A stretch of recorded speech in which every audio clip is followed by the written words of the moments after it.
So hey everyone, and good morning, and welcome on behalf of WIDER. I'm the proud representative of our conflict theme, and today I'll talk about rebel governance and post-conflict agricultural occupation, and specifically focusing on Islamic State occupation in Iraq. So the motivation behind this paper is that we know that food insecurity is predominantly concentrated nowadays in countries that are currently experiencing violence or are exiting episodes of violence. So this is just like the FAO food insecurity mapping, just to give like a broader sense.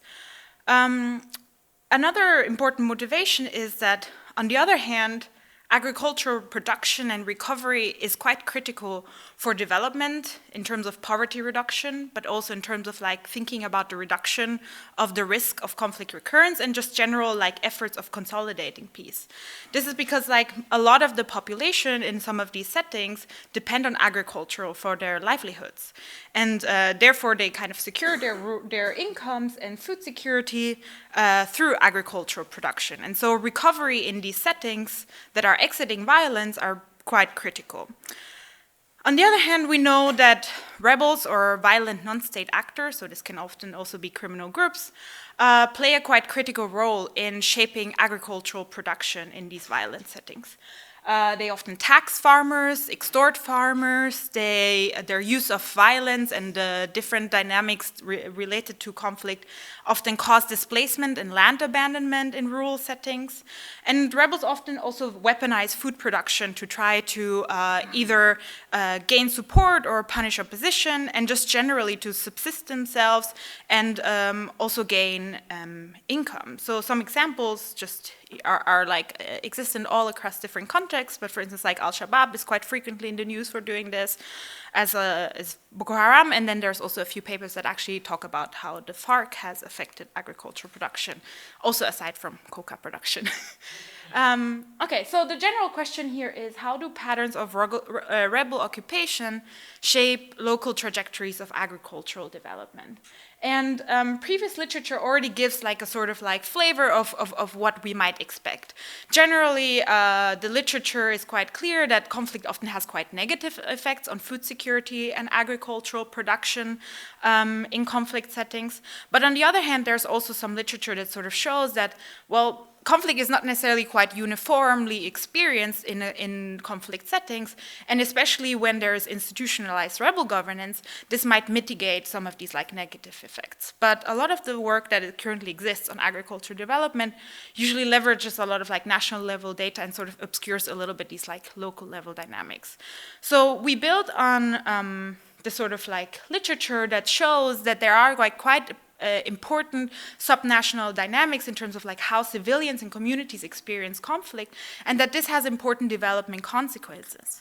And this is particularly relevant in the context of agriculture and in rural communities, because in these communities, people often are very smallholder farmers. They have really small plots of land, and agriculture is often conceived as a very collective effort. You like share seeds, you share, if you have fertilizer, you kind of like think together of how to kind of like engage in this effort of agricultural production. Sometimes, for instance, like lending a hand in like working the land and so on. And so while there are important negative effects of conflict, for instance, because of displacement, restrictions in movements, and for instance, because rebels often control markets, might prevent markets or shape markets in different ways, and also impose a lot of destruction, rebels, as you might have heard now in this entire panel, they do important things, or non-state actors. They engage in certain forms of governance that can bring stability, that can reduce violence amidst a lot of chaos, and can improve, for instance, public service delivery, provide better infrastructure, and this can have like important effects. So we kind of like think about this because rebel rule can look quite differently, and we think about the duration in which they've controlled a certain territory, the intensity of violence they've imposed to enforce that control, and think about the governance services they've provided.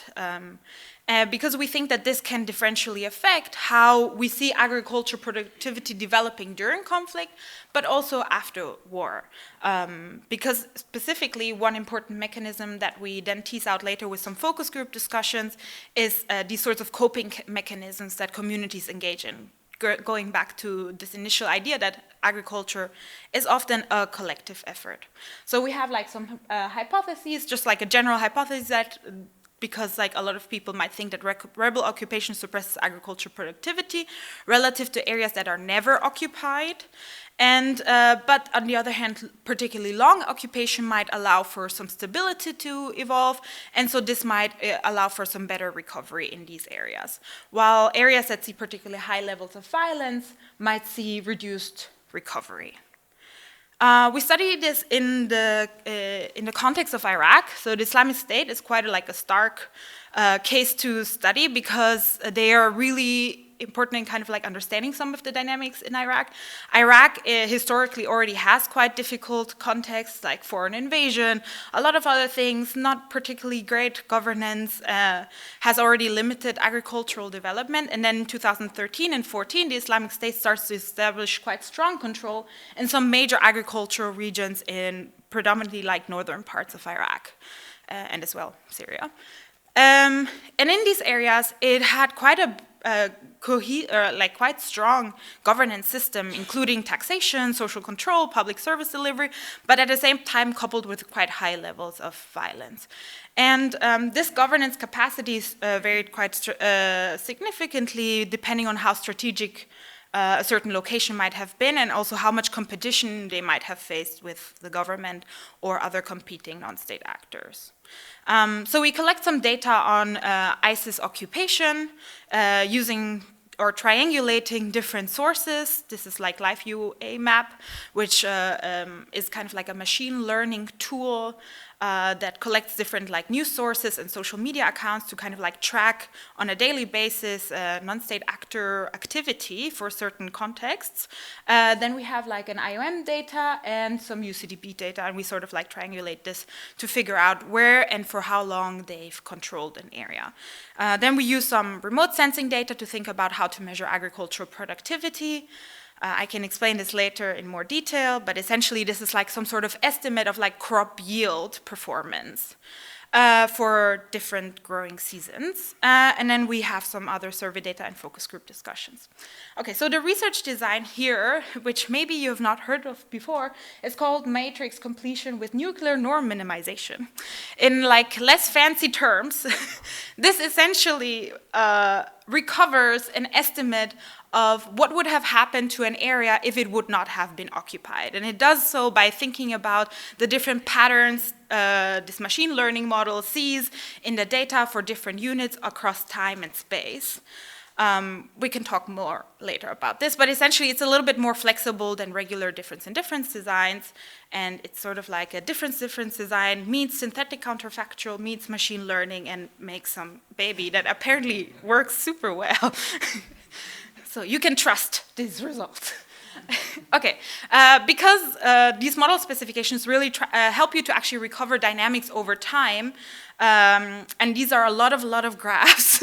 I have reduced this to one graph that just shows the peak average treatment effect on the treated, so on these like occupied areas, by length and violence levels.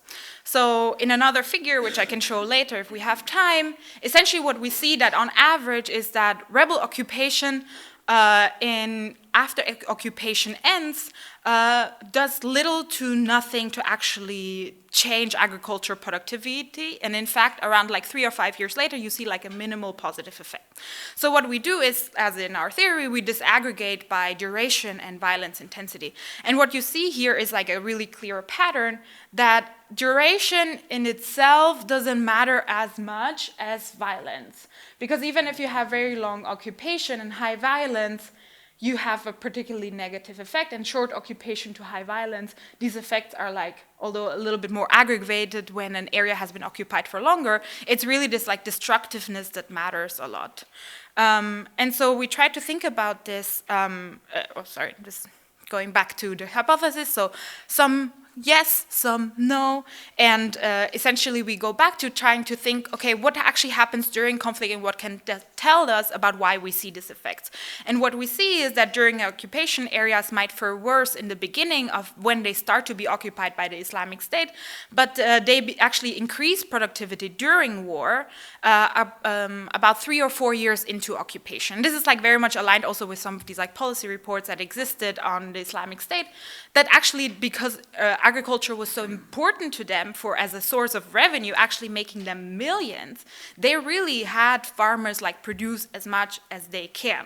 But at the same time, in some areas, they also destroyed a lot of infrastructure and did a lot of things, and especially also engaged in like what they call scorched earth strategy, which is like once they were competing with the state or other actors and they would have to leave an area, they would completely destroy everything, which is probably why we see these like particularly high effects of violence. So here I talk about this. Another important factor is that in Iraq, they did have like a particularly important system. It's maybe not necessarily social protection per se, I'm not sure how you define that, but essentially the government provided a lot of seeds and fertilizers and subsidies to farmers prior to ISIS, and they completely lost that support. What is important post-conflict is that actually the state did not do a particularly good effort to try to help these areas recover, for instance, in terms of the destroyed infrastructure and market exclusion. But also quite importantly, actually for these like highly violent areas, is that they didn't do a particularly good job so far to try to figure out a way to recover some of these like social fractures that have been created, especially between like towards Sunni Muslims that might have returned, or there's a lot of fear of like who might still be affiliated with the Islamic State, because it's not that the Islamic State completely disappeared, it's still there, it's just not that active anymore or in our headlines.